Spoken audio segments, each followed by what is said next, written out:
Greetings, everyone. Thank you so much for joining us today. My name is Robert Sarnio, and I direct the University of Mississippi Museum, where we're so excited to present this talk titled An Afternoon with the Artist, Cover to Cover with Brian Detmer. We're all in for a truly special experience with a brilliant artist whose work is so unique. Brian's altered book forms are unlike anything I've ever seen, and he's been a stellar partner to the museum in his patience with the shifts and unforeseen turns of the current era. Before I turn the virtual podium over to Brian, it's important that I recognize and thank my museum colleague, our collections manager and curator of exhibitions, Melanie Antonelli. Melanie has taken the lead in our many months of working with Brian and also herself flexibly adapting to multiple changing circumstances. Regardless of which collection's genre or exhibition content is in front of her, Melanie makes so much of what our museum is known and celebrated for happen so well. Just a brief word about our format today. We'll have an audience question and answer with our speaker after his talk. And we strongly encourage you to enter any questions you have for Brian in the Q&A function of the Zoom interface, and ideally not in the chat box. Your questions will be moderated by Melanie with Brian at the end of his talk. And now, my great pleasure to I'm honored to introduce our guest this afternoon. Brian Detmer is known for his artwork that involves the alteration of information media. A large body of his work is created by altering vintage books and assembling sets of books into intricate sculptures with, as one reviewer noted, the perspective of an archaeologist, the vision of an explorer, and the precision of a surgeon. His compelling carvings reflect how, in a digital information landscape, even the oldest forms of knowledge can be repurposed. Mr. Detmer has received broad national and international recognition, with his work being exhibited at art museums across North America and Europe, including the Museum of Arts and Design in New York, the Renwick Gallery of the Smithsonian Institution in DC, the High Museum, and the Museum of Contemporary Art, both in Atlanta, the Chicago Cultural Center, the Virginia Museum of Contemporary Art, and the Hermann Geiger Foundation in Cecina, Italy. His work has been featured in the New York Times and the Los Angeles Times, the Chicago Tribune, Art News, Wired, The Village Voice, Harper's, and National Public Radio.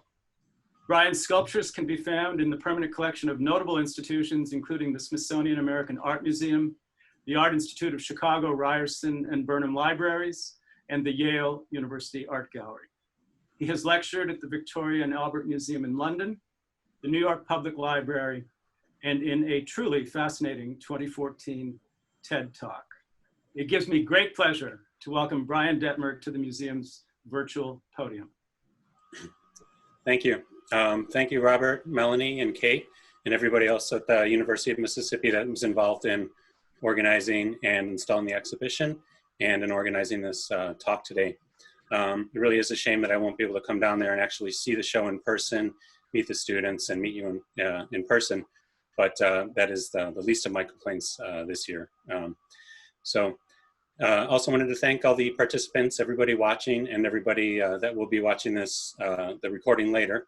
Really appreciate your interest, and I think I'll just dive right into it. So going to go to share screen, and we have my iPhoto. Let's see here.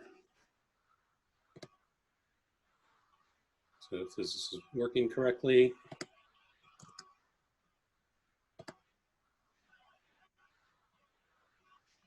It's probably black right now. Here we go. So basically I have about 70 images that I show. I'll talk for about 45 minutes and then we'll do 10 to 15 minutes Q&A, which will be read to me from a selection of the questions that are sent while I'm talking. Essentially things are sort of organized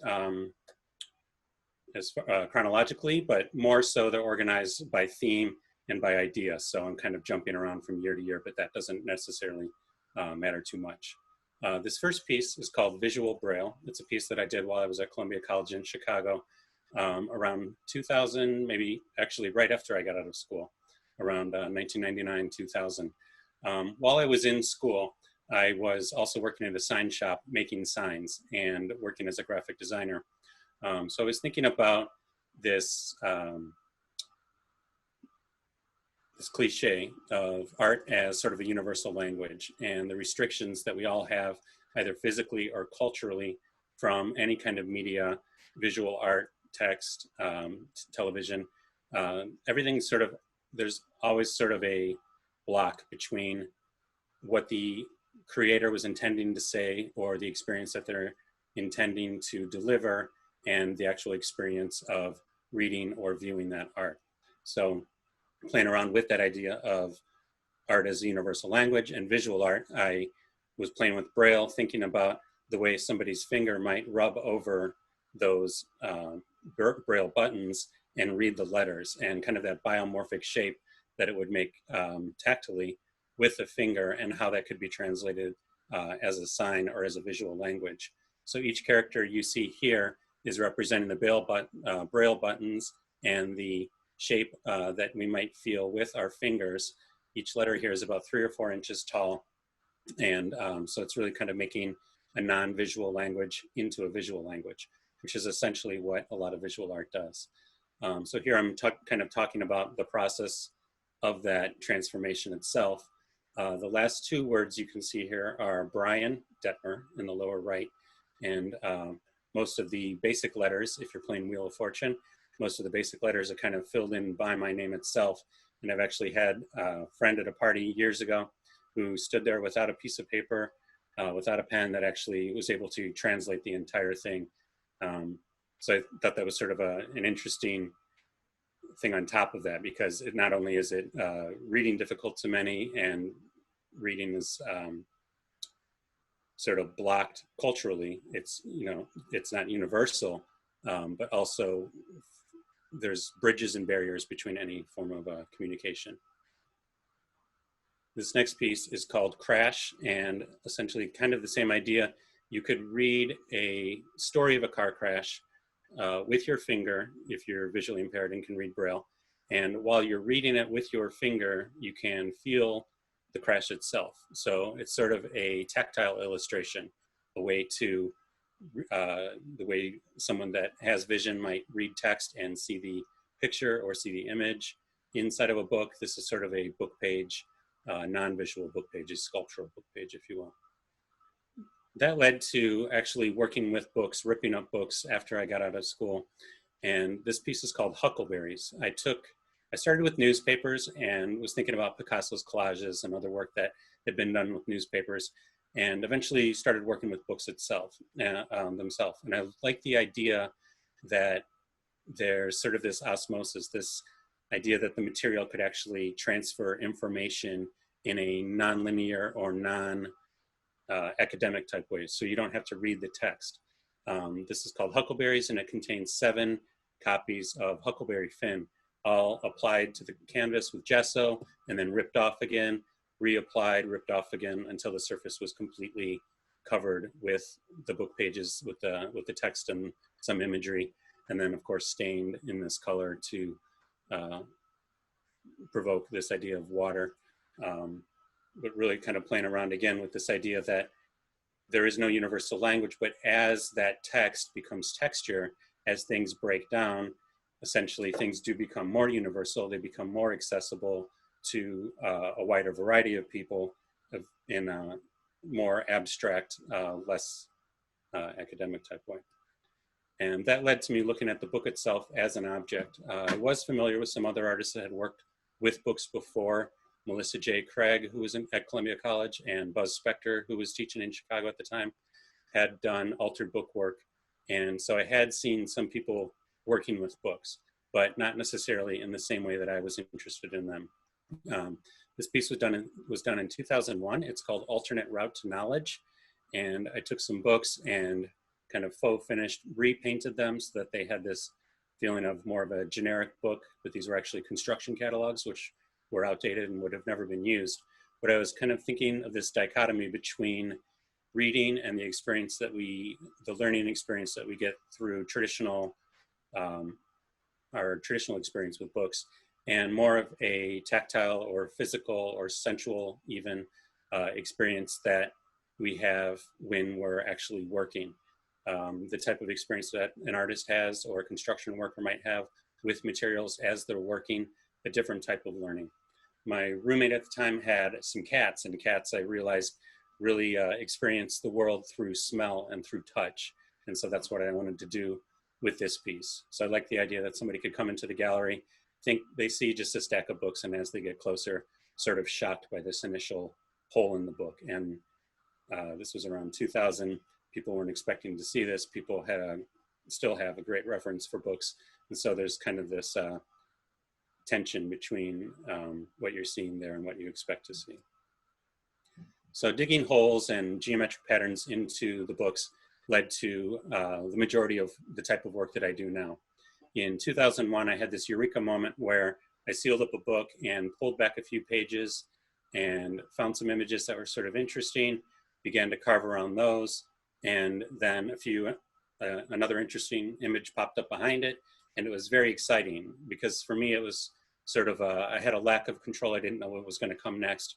It's literally sort of a metaphor for reading.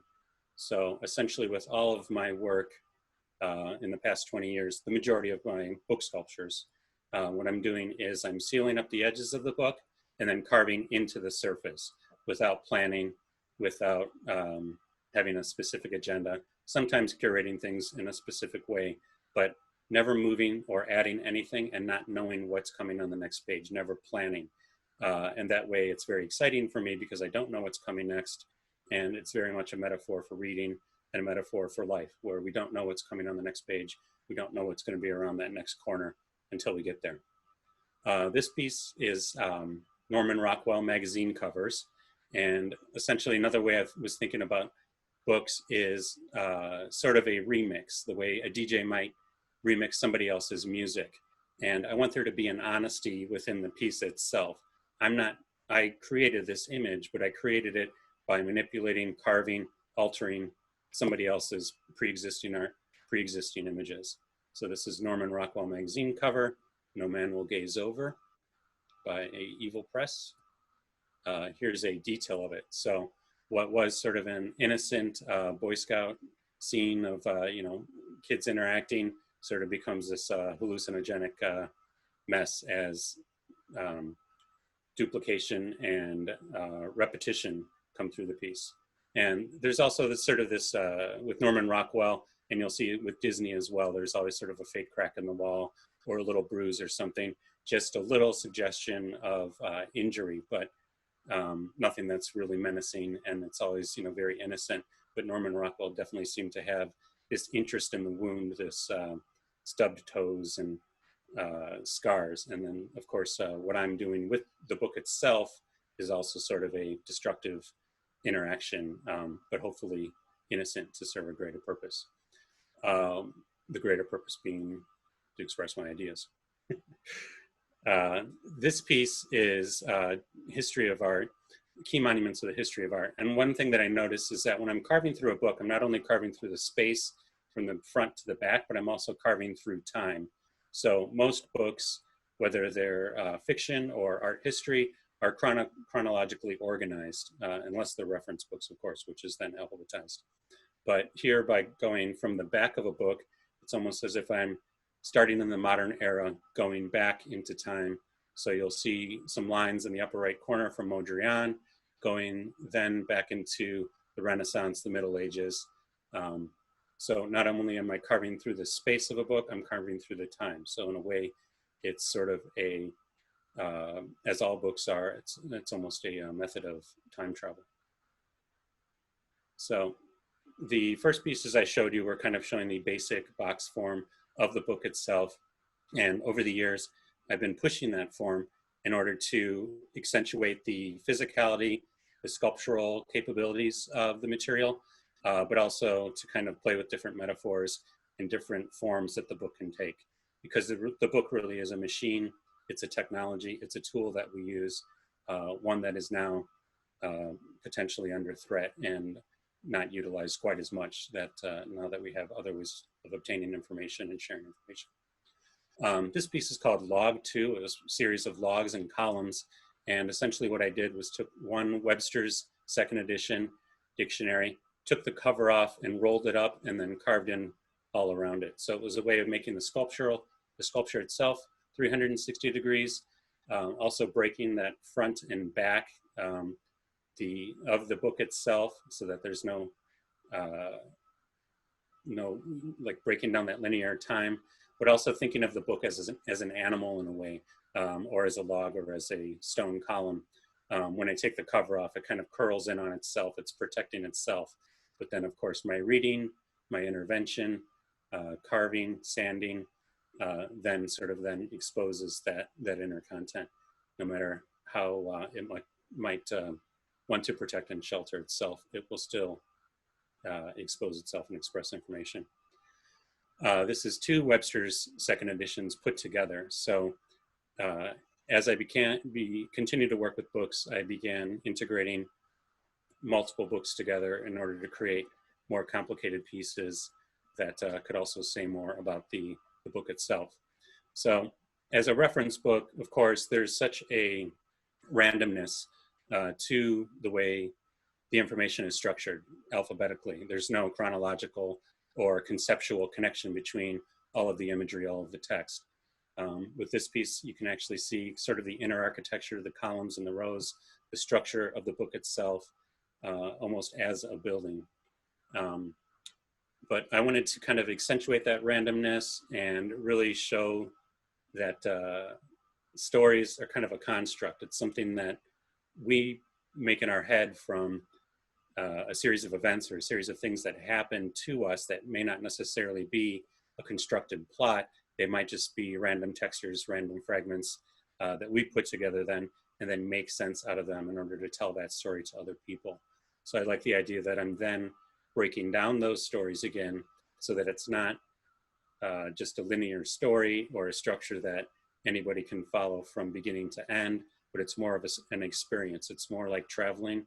It's more of a sculptural experience, a tactile experience, but also sort of when you're, exposing somebody to something that they wouldn't expect or haven't seen before, so that we can see materials in new, surprising ways. We can see books in new, surprising ways, but also hopefully view other things and realize that things aren't limited to the potential that they were originally designed for. So in a lot of my work, the idea is to sort of maximize the saturation, maximize this idea of compression and information that's contained and that's just so dense that it's almost inaccessible in a way. So while I'm exposing things and making them accessible and trying to maximize the experience for the viewer, I'm also talking about what isn't being seen, what's lost. So this piece is called Webster Withdrawn. Usually I'm trying to show as much as I possibly can. With this piece, I was doing quite the opposite and actually proved to be even more difficult to carve around and dodge the content in order to really show the structure or the armature that information is hanging from. This piece is called Mound, and it's also Webster's second edition, which I've worked with several times before. When I had this in an exhibition years ago, there were people just a few feet away from it wondering what type of wood it was. And essentially it's not wood at all any more than any book is, which originally, of course, it was wood. But then I sanded this down in order to take on that wooden appearance again, and then carved through the surface, thinking about burial mounds, thinking about land, geography, and how there's all this information, all this history right underneath the surface. This piece is one of the first pieces I did constructed from a full set of encyclopedias, thinking about the book as a landscape, but also as sort of a multicellular organism, as something that's living and breathing, but sort of an early life form for information. So this is a full set of World Book encyclopedias. That's the side view. Here's the top view here. So not only does the form itself express landscape, but the content inside, I'm curating and selecting images of landscape, of place, of space within the encyclopedias themselves. And of course, encyclopedias are so, cover every subject, so I can really manipulate that content into any direction. So you can see here a detail where I'm carving and sanding down the sides, and you can really see the stratification of the pages themselves and how it's returning to the land almost. And there's also this idea of erosion and loss that is wearing down the information. As we're reading books or working with materials, they slowly erode, but it's also a metaphor or an illustration for what's happening on the internet now, as liquid information is this idea that, or liquid medium is something that can, ones and zeros, that can transfer easily from image to sound to video. But the book itself, physical media that we grew up with, if you're my age in your 40s or in your 30s or older, essentially we took for granted that this is a solid object, this is not going to change, these are things that everybody has in common, and that if somebody's going to reference something, the other someone somewhere else across the world, across the country, 10 years later, is when they look that thing up, they will get the same information. And we're not only are we losing that tangibility, that physicality of the material itself, but we're losing that universality that we have with the information that we receive as things become more digital and more fractured. So I think one of the reasons sometimes people are upset or disturbed about books being destroyed or altered is that we really do think of the book as a body. The book's form, its size, is designed to relate to our own body, but the book itself is really kind of a living thing, and it has potential to grow, it has potential to live and grow in infinite directions, just as our own minds do. But of course, this is a surgery book from the 1940s, so the function of the book itself is no longer, it's no longer functional, it's no longer something that somebody would use for what this object was intended for. So my transformation, in a way, is kind of neutering it, but at the same time, it's giving it a new life, and it's giving a new direction for this material, because hopefully nobody is using a 1940s book to reference how to do a surgery today. This is one of the few self-portraits I've done. I actually casted my own face and then cut that casting into slices in order to have as a model to then carve my face into the books itself. And then that led to working on a full set of encyclopedias. And you can see the line along the side of the head here, which is the line where there's actually no printing on each page. So this piece is from a full set of encyclopedias, and it's called Tab, The Boy Who Knew Too Much. So the reason I'm showing you this is not because it's a piece of wood, but this is also hundreds of paperback books that are all sliced into 1/4 inch, very thin, 1/8 inch to 1/4 inch thin slices, and then compressed and sanded together. So this piece itself is about 20 inches by 20 inches, 4 inches thick because of the thickness of the book itself. And it essentially looks like a piece of wood or a piece of material. And I like the idea in forensics that any material, whether it's living or whether it's a desktop, or if it's a book, or if it's a tree, or if it's a garbage can, there are clues within that physical material about its history, about what happened to it, about interventions that might have happened, about what might have even happened in that space. So within the surface, within that material, is all this hidden, unpacked information that might be unobtainable unless we find new ways to access that.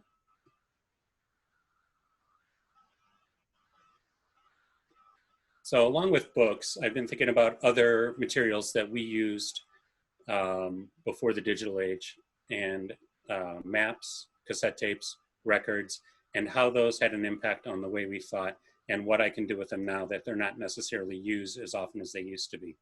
So this is from a series in 2007, I believe, called Altered States. And I did 6 pieces, each one based on a different region of the United States. This is the Midwest. And I took basically a map of every single state, carved out everything but the highways, left the highways, and then put each state in between a layer of glass. So in the Midwest, you have very flat land, and it's able to be very grid-like. So it might be sort of what your mind what the synapses in your brains feel like when you're stuck in traffic, but it also gives kind of a sense of that landscape. The one for the Southwest was very spare and more organic because of the geography and the population. So each piece really did have its own character and feeling about that area. This is just made from one single National Geographic map, and it's a series of islands. I did 3 or 4 of these pieces, each on different sets of islands, thinking about the history of colonialism, the history of the British Empire, the US, other empires, grabbing islands, claiming them as their own, but also this, just the practicality of the map itself when cut down. The map itself is designed for our head and our hands to be at that scale, and then when cut down, it's actually at our hand scale. So this is just a sculpture of one single hand at the size of a real hand. And here is a map of Barcelona with the same idea, just pushing that metaphor even further to become a little bit more literal, but also thinking of the connections between land and our body and the way those are expressed in mediums and materials, information materials, and how that can potentially transform into something new. So this is just one single cassette tape, and I grew up in the 80s and 90s with cassette tapes and then CDs, of course. And I'd been working with books, thinking about what I could do with cassette tapes, and this was about 10 years ago. And I was walking down the street and I saw a dead bird, and it made me think about what a cassette tape actually is. The flight, the music is sort of the wings, the exoskeleton of the cassette tapes becomes the tape itself. So this piece is just 4 inches by 6 inches, and it's the best of the kinks. Essentially, I'm using heat guns, little saws, getting my hands wet, pliers, in order to mold and manipulate the material into these new forms. So there's no additional materials at all. And it's kind of this idea of transformation from one medium to another that happens so easily digitally. But I sort of like this purist idea that there's no additional information. Of course, this is kind of playing along with that fetishization of death that comes with hard rock, heavy metal music, cheesy 80s music that I used to listen to when I was in junior high. But also this idea of piracy, and an even deeper idea that we kind of become what we absorb. We become the music, the mediums, the movies, the books that we read. Our brains, our bodies become the entertainment, the information, the technology that's influencing us. Not only do the forms influence us, but the contents themselves. And this is a full cassette tape using over 200, full skeleton using over 200 cassette tapes at size, again with no glue or extra material.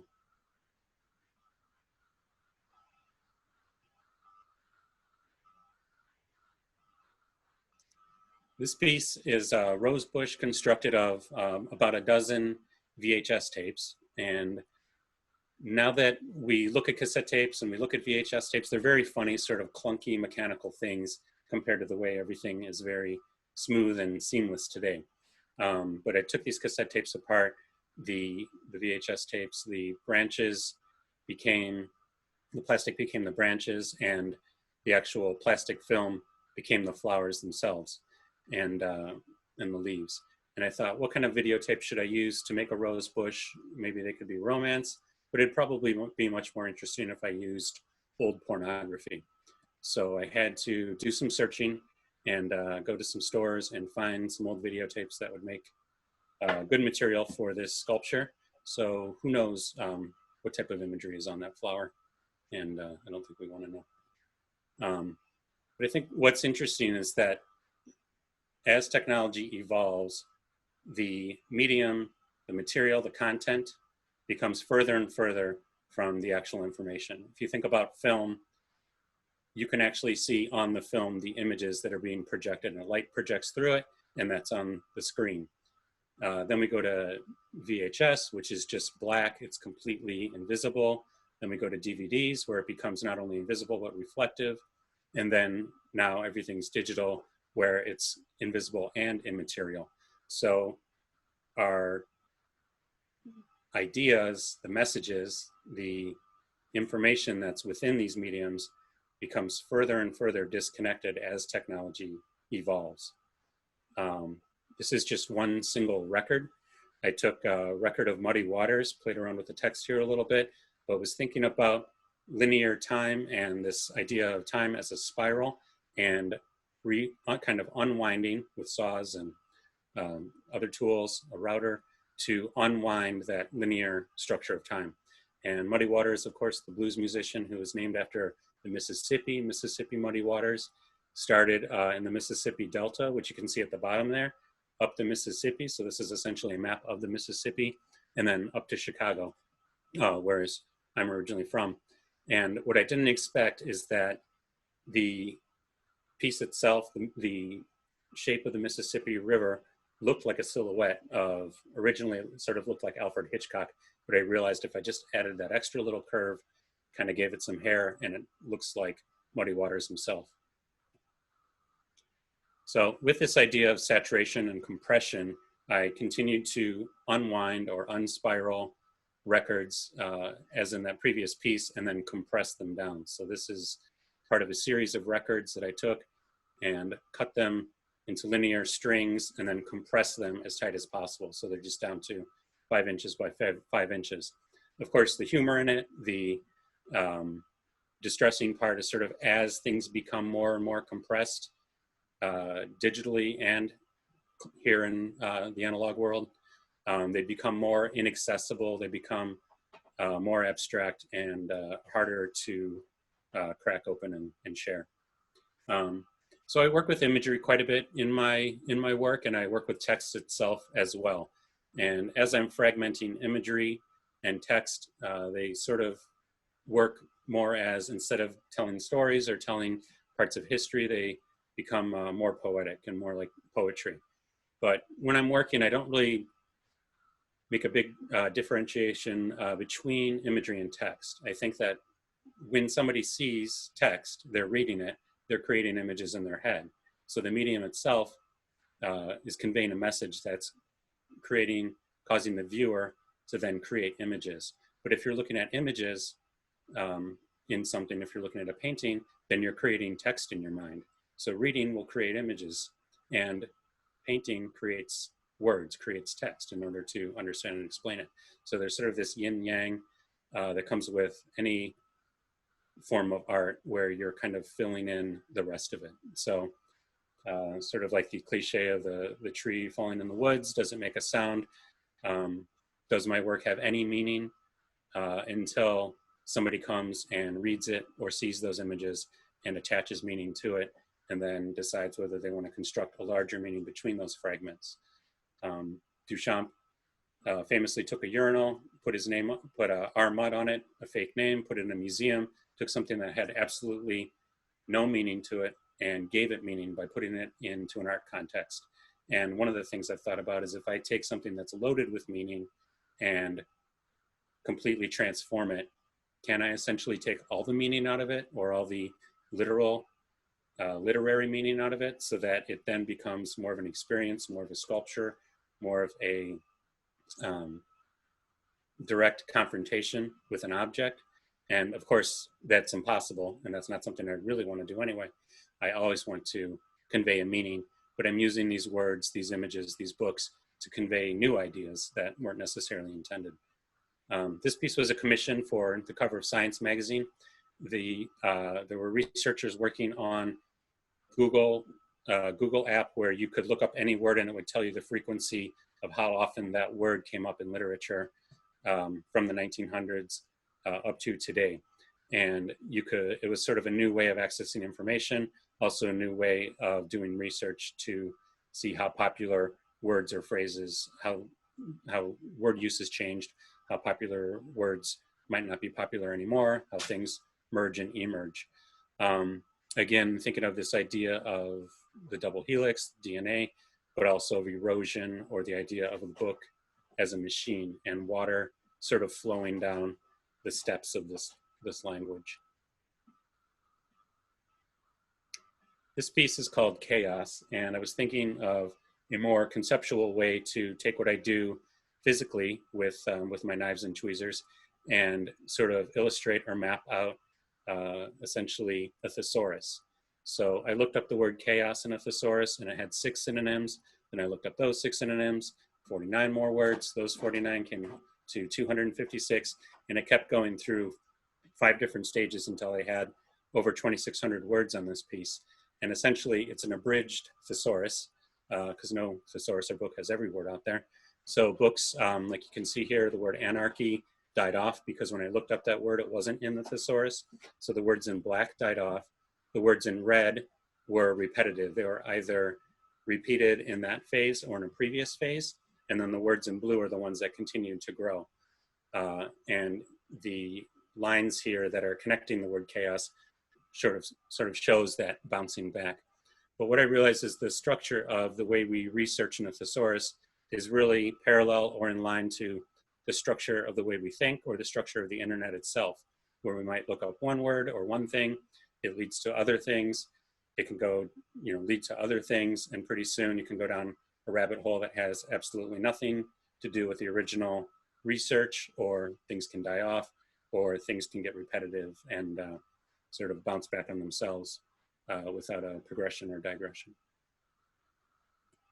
So that is a print that is 5 foot by 7 foot.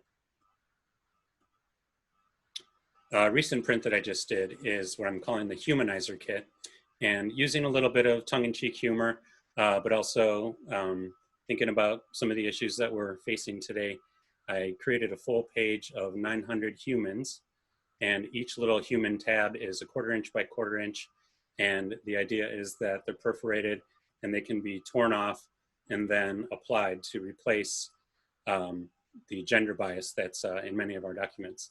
So you can see this is the Declaration of Independence. Every reference to man has now been edited to be humankind, in order to make things more fair, more gender neutral, update them. Of course, it's more of a conceptual thing. It's not actually a practical kit, but it is something that people could actually use.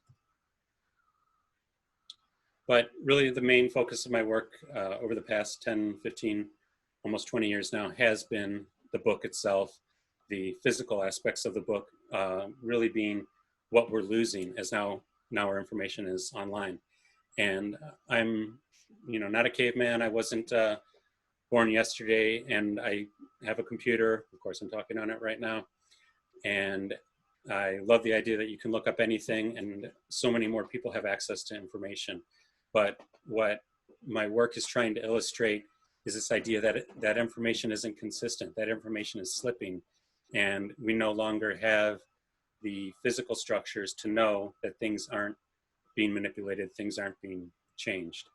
So this is called Britannica Tower. It's from 2012, and I used a set of Encyclopedia Britannica the year that they announced that they'd no longer be physically printing the encyclopedia anymore. So I sort of made this tower a totem pole, almost in a way. It's kind of a tribute or an elegy to the book itself. But when I started working with books around 2000, I really had already seen what was happening with information, was feeling sort of guilty about working with books, but had no idea that things would change as quickly as they really have. So I think now that we're looking at books, the way we collect books, the way we put books on our shelf, the way we have books in libraries, they're sometimes functional. We're doing research, of course, we're still reading books. Children still use books every day. And academics as well, and hopefully we all do. But with a lot of these reference books, a lot of nonfiction books, we really don't use as much as we used to. We don't use them in the same way that we used to. So now we have a reverence for them. We're aware of their past, but in a way they're almost more like objects that we'd see in a natural history museum. They're something from a different time period, a different culture. They used to have a function. It used to have a strong monopoly of value in our society that couldn't be replaced, and that was very necessary for us in order to study and do research and express ideas and see what, share our cultural records. And now that everything's online, when we look at books, they almost do feel like an ancient form of technology. Reference books.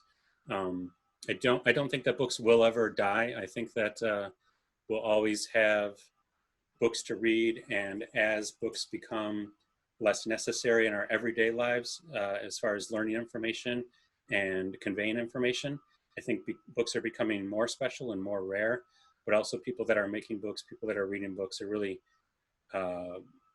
expressing that physicality, acknowledging that when we are reading something, and really cherishing and saving that information for ourselves. You know, everything is really fragmented right now. All of the information we get constantly changes, even with Google. If I Google something here with my Google history in my zip code, it's going to be completely different information than what somebody else gets with their internet history and their zip code. And there's something very distressing about that. And the fact that I can look up and do some research today, it's constantly being written over.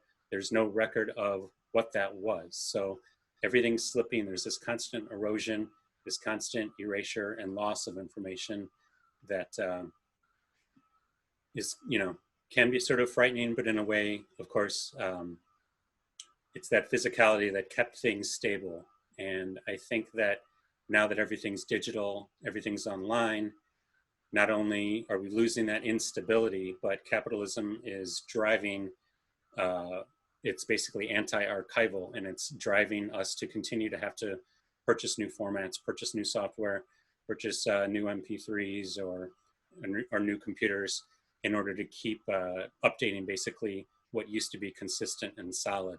And then I think the next level of that does become political, where not only are we losing this information because it's being driven by the market, but we're also losing our sense of truth, losing facts, and losing this this common, come back to me, losing this common thread that we all have, this common, you know, information that we have, and the stability that we know that if something is shared or if something is communicated, it's been vetted, there is a truth that's been researched, and there's a stability in the fact that it's something that you actually have in the physical world. So that slipperiness is sort of challenging as from an archival perspective, but it's even more challenging now that there's intentional manipulations and people taking advantage of the fact that our formats are so fragmented. And I think that's really what my work is about, is sort of that the value of facts, the value of having universal cultural records, and the idea of truth. And I think that's it as far as me showing slides and sharing that. Anybody out there? Hi, I'm back. Since you can't hear everyone, I will thank you for everyone else. We have lots of questions and great feedback. Great. I think I ran through it a little quickly. It's a little different when I don't have that communication with an audience. You know, Yeah, just no. that non-verbal communication, which is another thing my work is sort of about, the difference between things being completely digital and things being, you know, in a physical space, you know, whether it's people or sculpture or books itself. There's always sort of so many different forms of communication that are lost when physicality. Yeah, there's not the interaction of facial features and yeah. Yeah, so I went through it a little quick. Yeah. Well, I think, so let's see how we can do this. So we have a few questions that were sent in early. And you did answer quite a bit. So let's start off with the first question is, how could you describe your earliest relationship with books? So you did mention quite a bit about preserving and giving new life to books, and how the word is eroding, but has this always been an interest of yours, is information? Were you a prolific reader? Where about in your development as an artist did you start changing towards a book focus? Let's see, I could probably go way back. When I was a kid, I sort of always thought I was going to be an artist. I or always knew I would be. I was drawing and painting and I never thought about it as art, but one of my first book sculptures was when I was probably in about third grade, and I'd seen some cartoons or some spy movie or something where they had carved open the book and hid stuff inside. And I was Mhm. really into codes as well, which is funny because that's also, led to the paintings I did later in life. So I would kind of create these little codes and everything. And I had a dictionary and I actually did carve like a hole into it, put my Mhm. wallet in there and little codes and whatever else I thought was secret at the time. Um, so I had that experience. But I think something else we lived across the street from a school, and it was the back of a school, and there was a nice playground across the street, which was great. But there were also dumpsters right there, and my brother and I had seen hundreds of books being thrown away in these dumpsters because they were out of date or not appropriate for that school for whatever reason. And we were just shocked. And so we went dumpster diving, took dozens of books back into our attic, and had an attic full of books. And a lot of them we didn't, like people ask me do I read all the books that I work with? Well, for the most part, I'm working with reference books. I'm working with books that no longer function in the way that they used to. So of course you wouldn't read a reference book from the beginning, from the front to the back.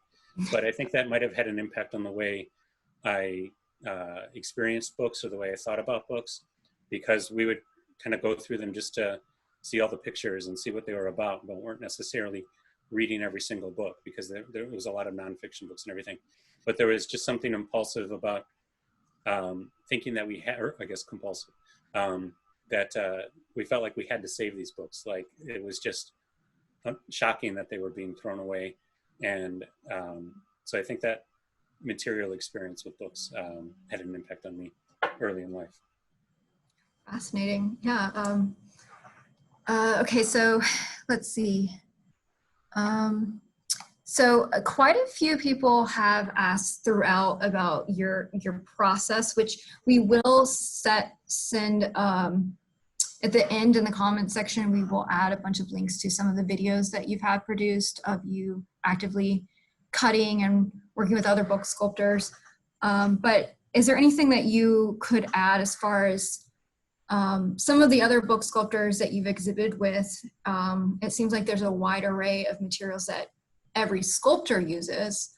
These are non-specific to your field. You're using X-Acto blades, scalpels, chainsaws, grinders. And this exhibit itself, I was very thrilled that you were using archival glues and thinking about preserving your materials. Is that something that has evolved, or you've had to figure it out, what materials work best for you and methodology in general? Yeah, it has evolved over time. The first few years I made some mistakes and used some, some epoxies and things that have acid, that weren't acid free.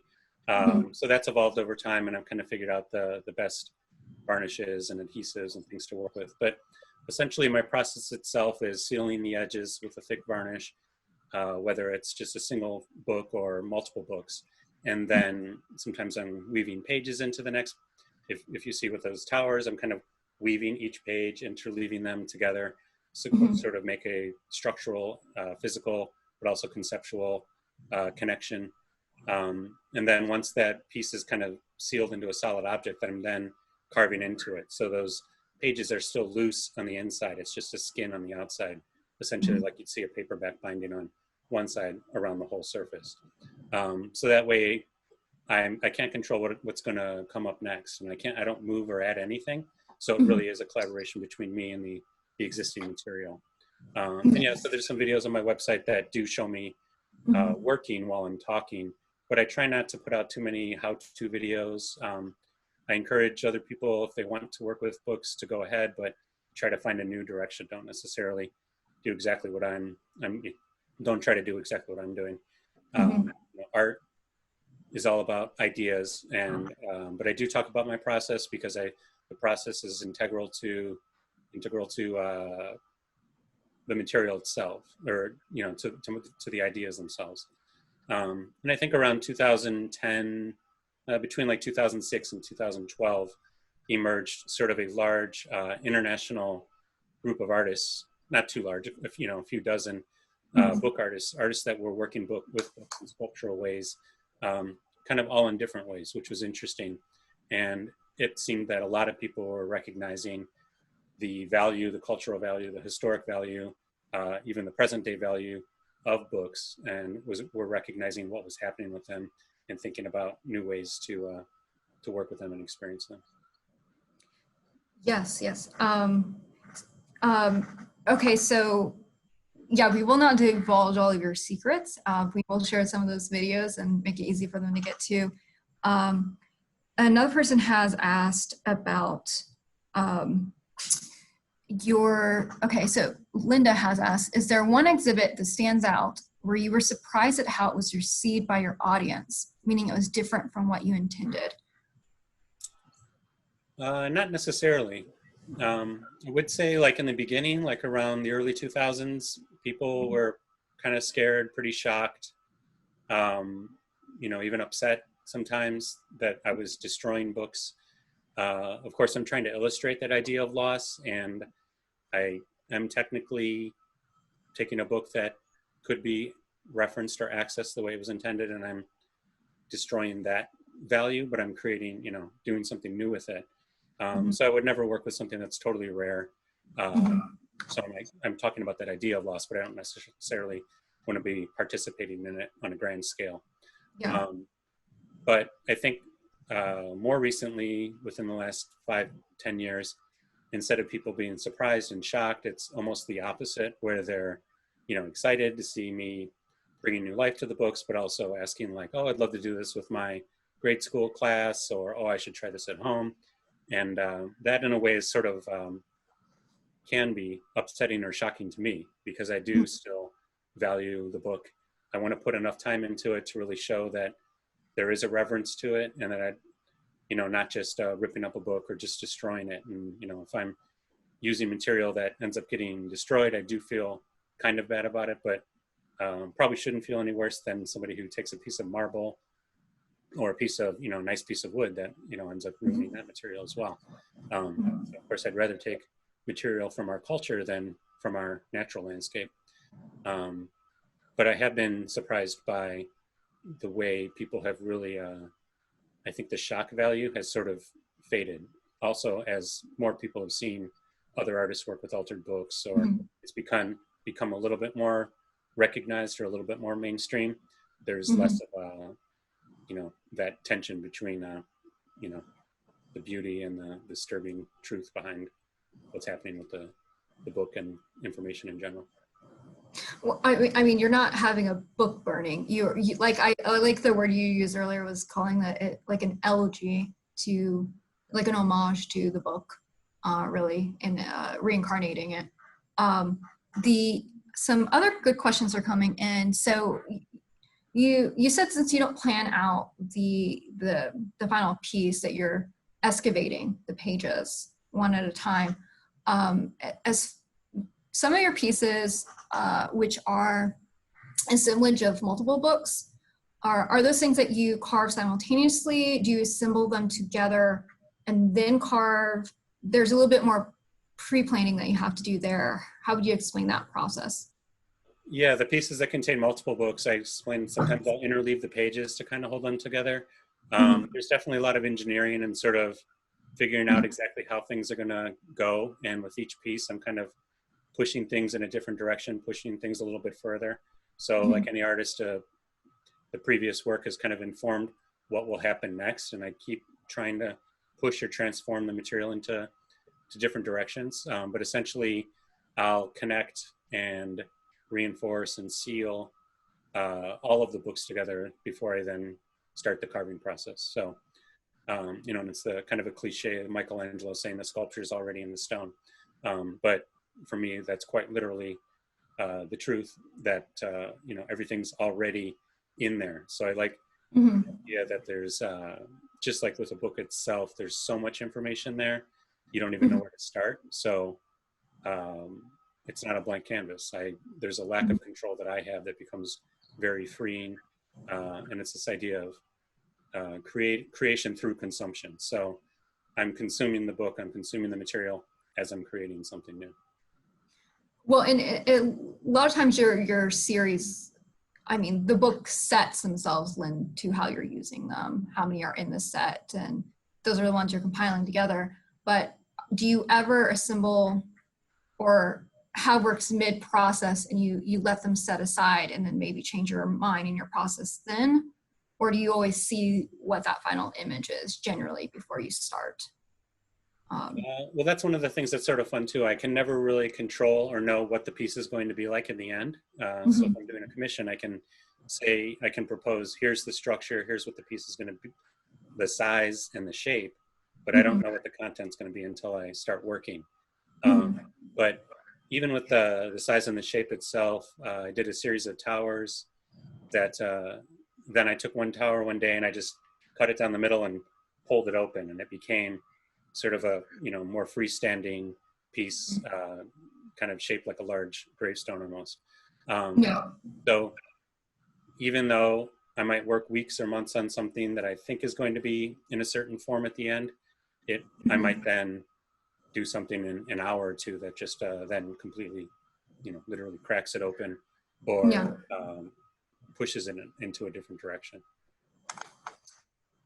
Do you, I'm not going to ask you about time, but do you generally work on one piece at a time? Or do you ever hit that creative block and let things sit? Or do you try to go in the studio and do one piece at a time? In general, I'll be working or focusing on one piece at a time, but especially with the larger pieces, I might be, and I think most artists work this way, sculptors, painters, anybody who's in the studio creating objects. I'm kind of focused on one at a time, of course, but I'll be kind of finishing up another piece that might need another coat of varnish, thinking about the next piece that I'm going to be making, setting up that. So a lot of these pieces, especially the more involved ones, I might have some step and then some adhesive that has to dry for 3 days, and then another step and, you know, something that has to dry for another day. So I'm usually focused on one piece, but I usually have at least 2 or 3 things going on in the studio. Okay, so let's see now that we have some philosophical questions coming through. Okay. Okay, so here is, Wayne has a couple of questions for you, so I will make it 2-part. When carving books, is it serendipitous, or do you have a moment of serendipity, something you look for when you work with the medium? It is serendipity. It's not necessarily, I might flip through a book and see a specific image and think, I hope I come across that while I'm working, but I'm not planning anything or bookmarking anything ahead of time. So the whole thing is sort of serendipitous, and once I get started, I might completely forget about whatever image it was that I thought I, you know, would have worked with.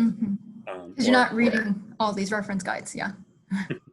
Or things will change as I go. So Yeah. I might think I'm going to use a certain image on a certain page and kind of anticipate that exciting image coming up. But then once I get to it, whatever's preceding it might just kind of invalidate that information. So it might be something that I don't necessarily want to use. Okay, in your, also Wayne asks, is in your opinion, which is better for us in terms of democratizing of information, which you somewhat, I mean, you commented on this, that people can overwrite information instantly and it's lost, such as websites like Wikipedia versus encyclopedias, which are in print. So public managed ones versus competing vetted encyclopedias, which I'm not sure how often those are actually being published, but perhaps like other sites. So I guess I would change his question. So as far as your information, you are an older Xen Xer, I mean a younger Xen Xer, sorry. Do you still rent and print? Are you gone full digital? There's a lot of guilt you've had with destroying books. Do you have a lot of guilt with technology? You know, I don't even know if it's necessarily guilt. I mean, that was sort of when I started, you know, just like with anything of value, if you're, you know, transforming it or sculpting it, you know, you want to do it right. and not necessarily destroy something.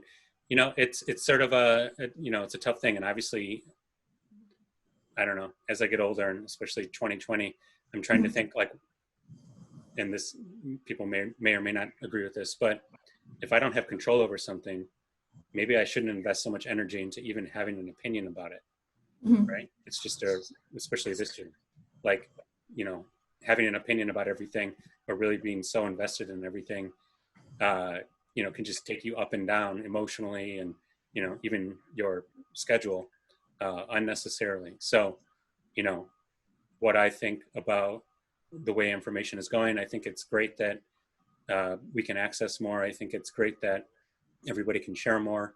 But I think that we need a balance. And I think that even though it's been 10, 20 years now that 20 years that we've had the internet, you know, it's great that more people can access information. It's great that more people can share information, that we have quicker access, that we can get more voices, a variety of, you know, people's perspectives that we didn't have before. But there is also, that's being manipulated. It's sort of going back to the voice of the larger institutions, and it's not necessarily the academic institutions.